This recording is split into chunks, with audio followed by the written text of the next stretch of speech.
대림절 셋째 주일을 맞이했습니다. 지난 주에는 신앙은 기다림입니다 말씀을 드렸습니다. 초림을 기다렸던 수많은 믿음의 종들이 있었고, 이제는 주님의 재림을 기다리는 절기인 것입니다. 그래서 예수 그리스도의 탄생과 주님의 재림을 기다리는 절기, 또 그것을 기리는 기쁨의 절기가 대림절인 것입니다. 초림과 재림을 우리는 기다리며 살아가는 사람들입니다. 이미 초림 때 기다렸던 수많은 사람들, 이제는 우리는 재림을 기다려야 합니다. 기다리면 여러분, 준비하는 시간이 있음을 전제하고 있는 것입니다. 기다린다는 것은 무언가를 기다릴 때 준비를 전제하고 있는 것입니다. 초림을 준비했던 지난주 시므온과 안나처럼 우리 모두는 주님의 재림을 기다리는 신앙인들이 되어야 되는 것입니다. 오늘 본문 말씀 가운데 23절에 이렇게 기록되어 있습니다. 평강의 하나님이 친히 너희를 온전히 거룩하게 하시고 또 너희의 온 영과 혼과 몸이 우리 주 예수 그리스도께서 강림하실 때에 흠없게 보존되기를 원하노라. 온전히 거룩하게 흠없이 준비하기를 원하노라. 여러분, 준비된 자에게 주어지는 하나님의 선물이 있고 축복이 있습니다. 준비한 자만이 맞이할 수가 있다는 것입니다. 기회는 준비한 자에게 찾아오는 것입니다. 인생의 삶에서 모든 면에 우리는 준비하면서 삽니다. 준비하는 것이 그만큼 중요하다는 것입니다. 겨울이 다가오면 어느 집이나 월동 준비를 하게 됩니다. 인생의 나이가 먹으면서 여러분, 마지막 퇴직에 대한 준비를 하고 제 인생의 이 막을, 후반전을 어떻게 살아야 될 것인가를 준비하게 되는 것입니다. 젊은이들은 결혼을 준비하고, 결혼한 사람들은 출산을 준비하게 됩니다. 여행을 위해서도 여행을 준비를 하는 것입니다. 준비한다는 것이 그렇게 중요합니다. 아브라함 링컨은 나에게 나무를 베는 시간이 1시간 주어진다면 나는 45분 동안 도끼를 가는 데 쓰겠다는 것입니다. 묻은 도끼 날로는 나무를 벨 수가 없습니다. 오히려 4분의 3, 즉 7월 이상을 철저하게 준비하겠다는 이야기인 것입니다. 벤자민 프랭클린은 말하기를 준비에 실패하는 것은 실패를 준비한 것이라고 했습니다. 많은 사람들이 준비를 실패하고 있을 때 바로 실패를 준비하는 것이라는 것입니다. 좋은 결과라는 이야기는 철저한 준비에서부터 시작이 되는 것입니다. 여러분, 인생이 살면서 준비 아닌 것이 무엇이 있겠습니까? 여러분, 한 나라의 경제도, 한 나라의 여러 가지 모든 문제에 있어서 준비되지 않았을 때 일어나는 수많은 일들이 너무나 많이 있는 것입니다. 여러분, 1592년이 어떤 해인지 아십니까? 여러분, 임진년 임진왜란이 일어난 해입니다. 선조 25년에 여러분 임진왜란이 일어났습니다. 왜구들이 쳐들어와서 우리나라 전체를 유린했던 임진왜란 때 이순신 장군이 있었기에 우리는 그분을 영웅이라고 합니다. 왜 영웅이라고 할까? 이순신 장군의 성품과 그의 품성을 보면 아부할 줄 모르고 줄댈지 모르고 이런 사람이 아마 영웅이 될 일은 없었을 것입니다. 나라에 위기가 있었기 때문에 그는 영웅이 되었습니다. 위기가 올 때 진정한 신앙을 찾아낼 수가 있는 것이고, 진정 위기가 왔을 때 신앙의 참모습도 알아낼 수가 있는 것입니다. 두 번째는 이순신 장군을 영웅이라 하는 이유는 그가 준비했다는 것입니다. 임진왜란이 일어나기 전 2년 전에 조선의 통신사를 일본으로 파송을 하게 됩니다. 침략에 대한 전운이 깃들고 있을 때 정말로 저 왜구가 우리나라를 침범할 계획이 있는지, 침략할 의도가 있는지를 알아보라고 통신사를 파견을 하게 됩니다. 정사로 파견했던 사람이 황윤길이었습니다. 그는 갔다 와서 이야기를 합니다. 도요토미의 눈이 예사롭지 않습니다. 반드시 침범이 있을 것입니다라고 정사였던 황윤길 서인이 이야기합니다. 부사로 함께했던 김성일은 동인 사람이었습니다. 평화가 없을 것이라고 이야기를 합니다. 그 말을 믿고 조정에서는 아무 준비를 하지 아니했습니다. 그러나 한 사람만이 준비한 사람이 있었습니다. 이순신 장군이었습니다. 침략에 대한 징후에 대한 소식을 듣고 나서 준비할 때 판옥선을 건조했고 거북선을 만들었고 화포를 개량했고 전술을 익히게 했습니다. 진법을 완성하며 훈련을 시켰습니다.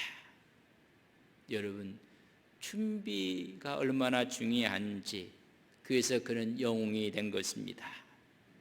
또 하나 있다면 그의 전략이었습니다. 적을 분석하고 아군을 세사히 감찰한 후에 시나리오를 짜가면서 이길 수 있는 전쟁을 했습니다. 그래서 이길 수 있는 상황을 만들어서라도 그는 전쟁을 해서 23전 23승의 쾌거를 거두게 되었습니다. 상관이 아니 임금이 명령을 해도 이길 수 없는 싸움이었으면 출전하지 아니했습니다.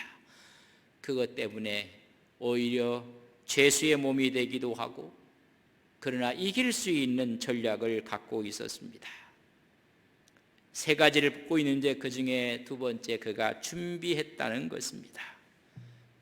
성공과 승리는 준비한 만큼 얻을 수가 있는 것입니다. 좋은 결과를 얻었다는 이야기는 철저한 준비를 했다는 것입니다. 신앙은 또한 준비라는 사실을 아셔야 됩니다.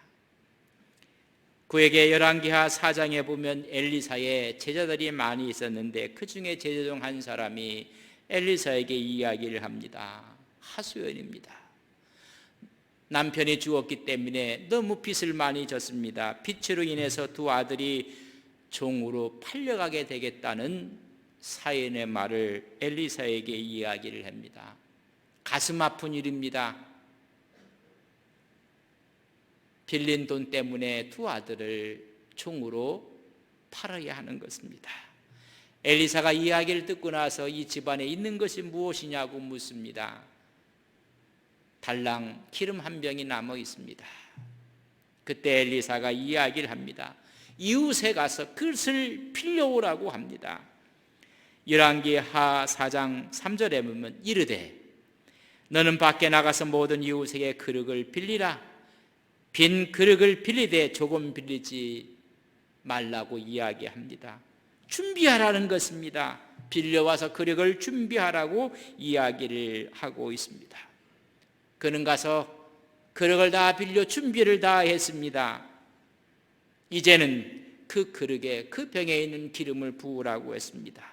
기적이 나타났습니다. 아무리 부어도 기름병에서 기름이 끝나지 않는 것입니다. 그 빌린 그릇, 준비한 그릇에 다 채웠습니다.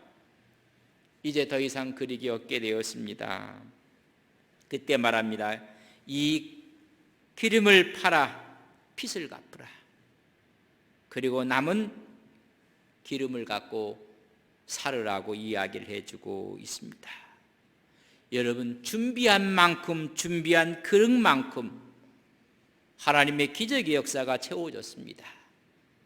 준비한 만큼 얻게 된 것입니다. 마태복음 25장에 보면 열처녀 비유가 나옵니다. 세상의 종말에 대한 또한 주님의 재림에 대한 교훈을 말씀하고 있습니다.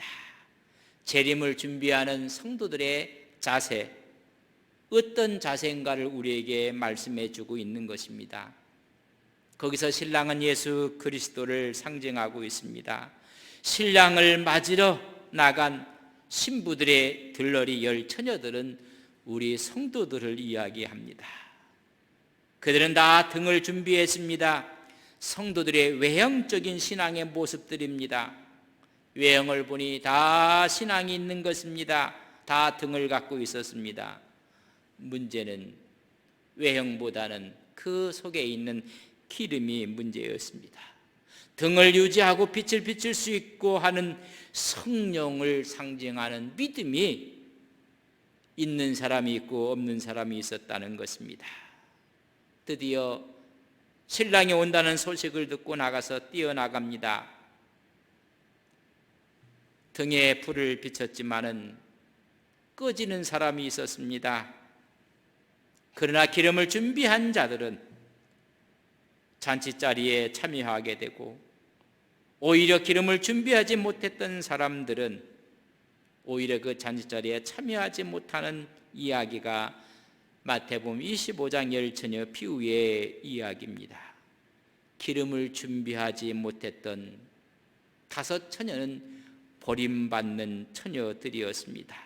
디모데후서 3장 5절에 보면 경건의 모양은 있으나 경건의 능력을 부인하니 이 같은 자들에게서 내게 돌아서라.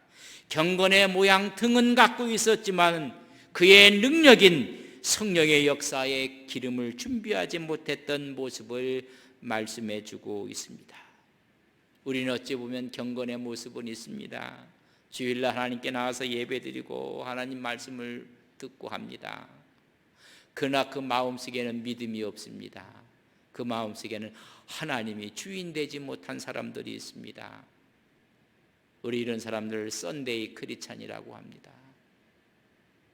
등은 갖고 있지만은 기름이 없는 모습을 우리는 말할 수가 있는 상태인 것입니다. 이들을 구분한 것은 준비했는가 준비하지 않았느냐에 따라 구분이 되고 말았습니다. 마태복음 25장 10절에 보면 그들이 살아간 사이에 기름이 떨어져서 기름을 살아간 사이에 신랑이 오므로 준비하였던 자들은 함께 혼인잔치에 들어가고 문이 닫힌지라. 닫힌 문은 더 이상 열 수가 없습니다.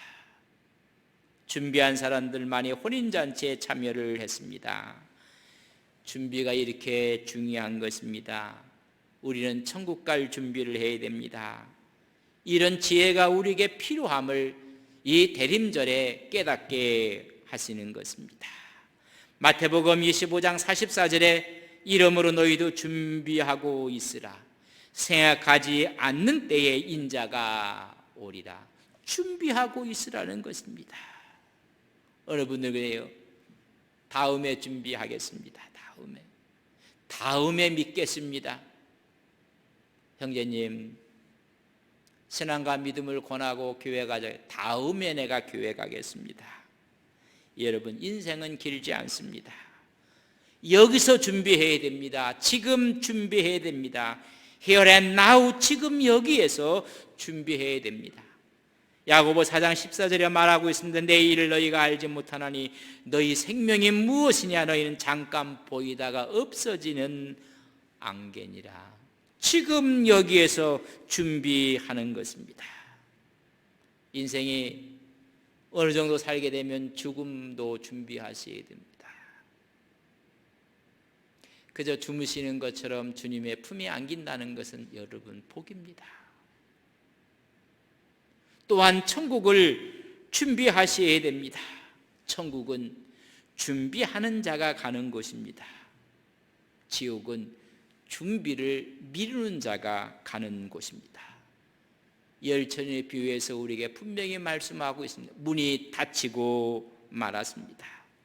노아의 시대 때 하나님의 말씀을 받고 노아는 방주를 준비합니다.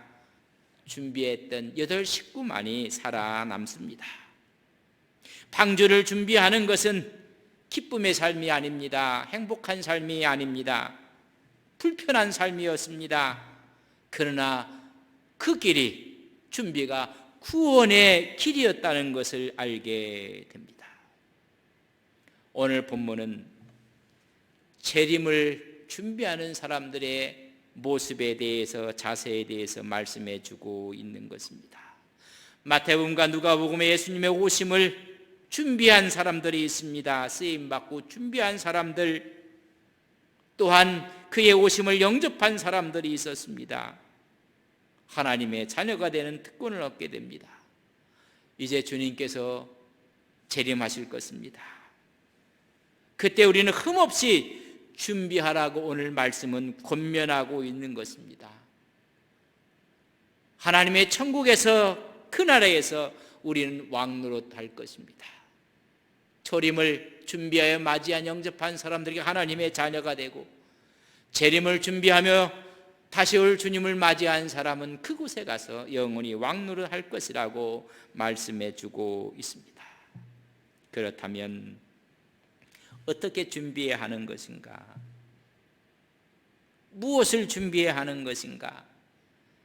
이 준비에 대해서 구약에 대한 이야기를 할 때 우리는 어떤 준비가 필요한지를 이해할 수가 있습니다. 하나님의 언약궤를 맞이하는 준비를 성경은 기록하고 있습니다. 하나님의 언약궤를 예루살렘으로 모시고 올 때 그것을 어떻게 준비했는지, 그 준비가 하나님 앞에 바른 자세였는지를 말씀해 주고 있는 것입니다. 다윗이 준비했던 모습을 봅니다. 사무엘상 4장에 보면 블레셋과 이스라엘이 전쟁이 벌어집니다. 늘 전쟁에서 이스라엘이 여러분 패배를 합니다. 그들이 한 가지, 이제는 하나님의 언약궤를 모시고 가서 전쟁터에 가서 싸우자. 그래서 이스라엘 백성들이 여러분 기세가 올라갔고 사기가 올라갔습니다. 그러나 그 전쟁에서 하나님의 언약궤를 빼앗기고 말았습니다. 홈리와 비니하스가 죽고 그의 아버지 엘리 제사장이 목이 부러져서 죽고 말았습니다. 하나님의 영광이 떠났다고 했습니다. 하나님의 언약궤는 이방 나라에 뺏겨서 가스드에서 가드로, 에그르니로, 그리고 베세메스로, 아비나답으로 외방을 떠돌아다니고 말았습니다.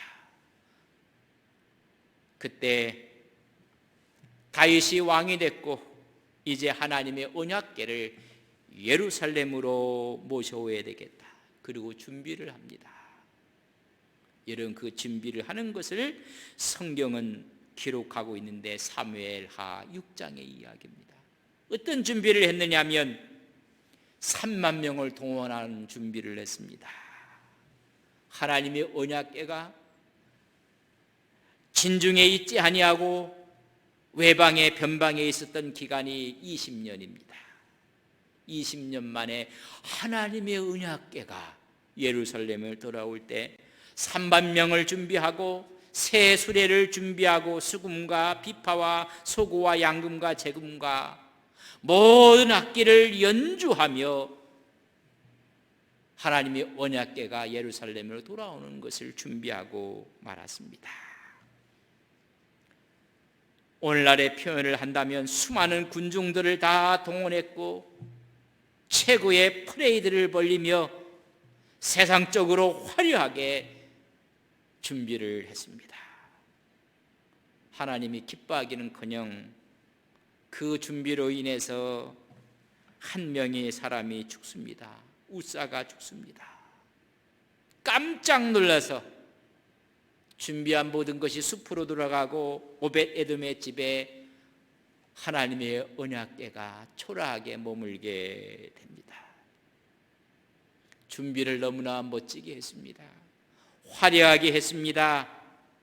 새 마차, 새로운 것을 준비하며 오늘 이야기하는 카 퍼레이드를 벌리고 3만 명의 군중과 함께 악기를 연주하고 대대적이게 화려하게 준비를 했지만 실패하고 말았습니다. 두 번째 준비를 합니다. 시도를 하는 것은 새 수레에 실는 것이 아니라 하나님의 언약궤는 메고 가는 것입니다. 제사장 고아 자손들이 어깨에 메는 것입니다. 두 번째는 새 수레를 동원하지 않습니다. 3만 명을 동원하지 않습니다. 하나님의 제사장들이 그것을 어깨에 맵니다.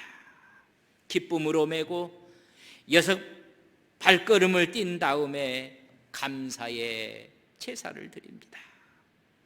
그래서 무사히 예루살렘으로 하나님의 은혜궤가 안치되고 들어오게 됩니다. 여러분, 준비할 때 거칠에 전시행정 하나님 기뻐하지 않습니다. 외형적인 치장, 외형적인 동원 기뻐하지 않습니다. 본질적인 준비를 하는 걸 기뻐합니다. 여러분, 기쁨으로 매는 것입니다. 기쁨으로 맬 뿐만 아니라 감사하며 헌신하는 마음으로 모시고 준비하는 것입니다. 그리고 한 걸음 한 걸음 뛸 때마다 즐거운 찬양을 하고 기쁨으로 준비하며 언약궤를 맞이한 것입니다.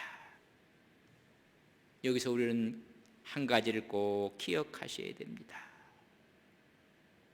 주님의 오심과 휴거와 이런 것을 기념하고 오신다는 날짜를 정해놓고 세상을 혼란스럽게 한 적이 있습니다. 1992년 10월 28일 날 휴거한다고 가정을 등지고 직장에 사표를 내고 아이들은 학교에 보내지 않고 아주 대단하게 선전을 하고 흰옷을 입고 그들은 모여서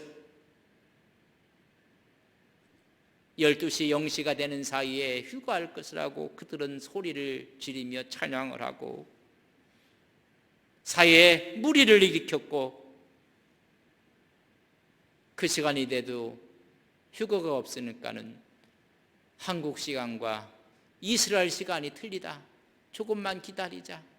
웃지 못할 개그를 해가면서 여러분, 그렇게 준비하는 것이 아닙니다. 오늘 성경에는 이야기하고 있는 주님의 재림 때 흠도 없고 보존되고 준비하기 위해서는 여러분 삶 가운데 항상 기뻐하라는 것입니다. 16절 말씀입니다. 항상 기뻐하라. 그들이 언약궤를 메고 들어올 때 너무 기뻐갖고 그들은 노래를 했습니다. 불신자들이 도저히 흉내낼 수 없는 기독교 공동체만이 갖고 있는 것이 있습니다. 항상 기뻐하는 것입니다. 오늘 코로나19로 인해서 어려움이 너무나 많이 있습니다. 그래도 기뻐하라는 것입니다. 하나님 앞에 숨을 쉴 수 있고 움직일 수가 있고 하나님을 찬양할 수 있는 것을 기뻐하라는 것입니다. 오늘 세 가지는 17절에 쉬지 말고 기도하라 말씀합니다. 그들은 언약궤를 메면서 영혼의 찬양을 했습니다. 기도는 영혼의 찬양인 것입니다. 우리가 항상 환난 가운데 기뻐할 수 있는 유일한 비결이 있다면 기도하는 것입니다. 세 번째는 18절에 범사에 감사하라고 이야기해 주고 있습니다. 여러분, 감사하며 그들은 헌신의 제사를 드리며 감사하면서 하나님의 언약궤를 메어 드리고 준비를 했습니다. 구원받은 자, 천국을 확신하는 자들이 가져야 될 세 가지 덕목이라고 이야기했습니다. 크리스찬이 가져야 될 3대 실천 강목을 이야기합니다. 삼위일체적인 미덕이라 하는 것이 항상 기뻐하십시오. 쉬지 말고 기도하십시오. 범사에 감사하십시오. 기쁨과 기도와 감사는 신앙이 아닌 사람들이 도저히 흉내낼 수 없는 기독교만이 갖고 있는 삼위일체적인 미덕이라고 이야기를 했습니다.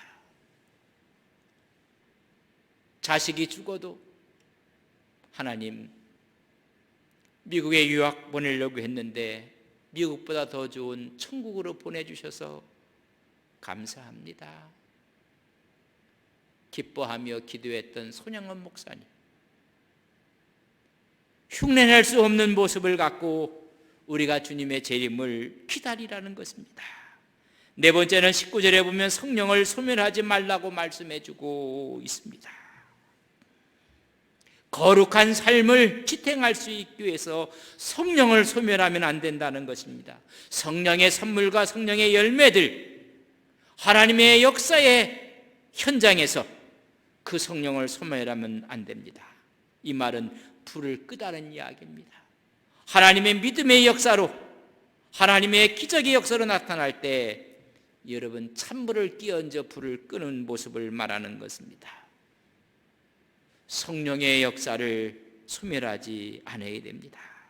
원망하고 불평할 때 성령의 역사가 소멸되는 것입니다. 다섯 번째 20절에 보면 예언을 멸시하지 말라고 했습니다. 하나님의 말씀을 조롱해서는 안 된다는 것입니다.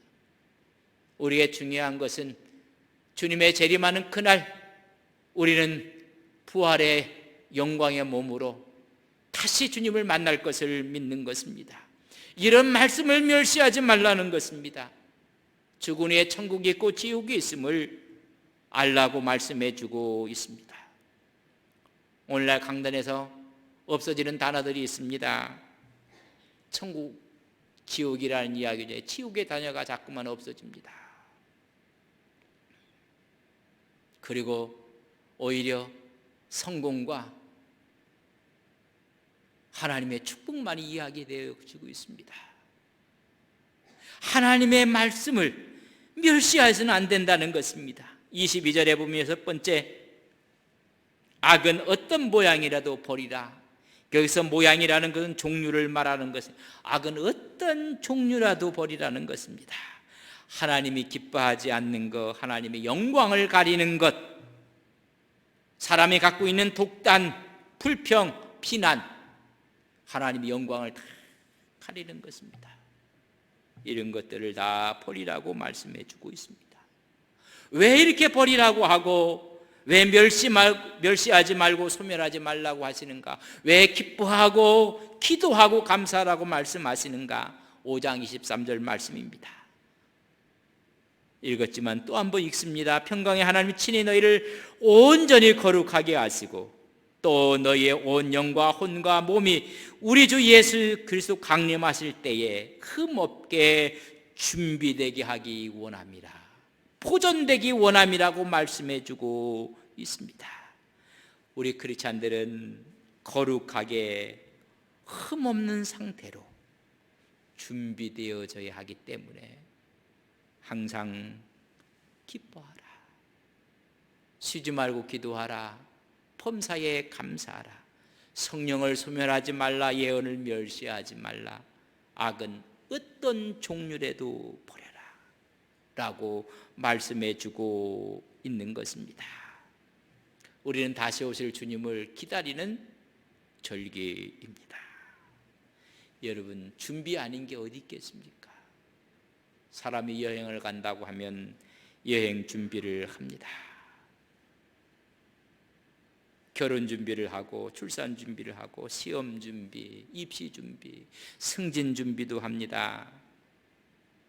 퇴직을 위해서 퇴직 준비도 하고 미래를 준비합니다. 다 이것이 세상적인 계산을 잘 하는 사람들입니다. 그게 다 세상적인 계산을 갖고 준비를 합니다. 그런데 유독 영적인 계산을 못하는 분들이 있습니다. 믿음을, 신앙을, 영혼을 준비하고 천국을 준비하고 주님의 다시 오심을 준비하는 영적인 계산에는 오히려 우리가 부족할 때가 너무나 많이 있습니다. 대림절은 바로 이 영적인 계산을 하는 것입니다. 그러기 위해서 준비하는 것입니다. 성탄을 맞을 준비를 하고 왕으로 오실, 심판주로 오실 재림하시는 주님을 우리는 맞이할 준비를 하는 것입니다. 이런 준비를 하시는 대림절이 돼서 오히려 하나님께 영광을 돌리는 귀한 종들이 되시기를 주님의 이름을 간절히 축복합니다. 다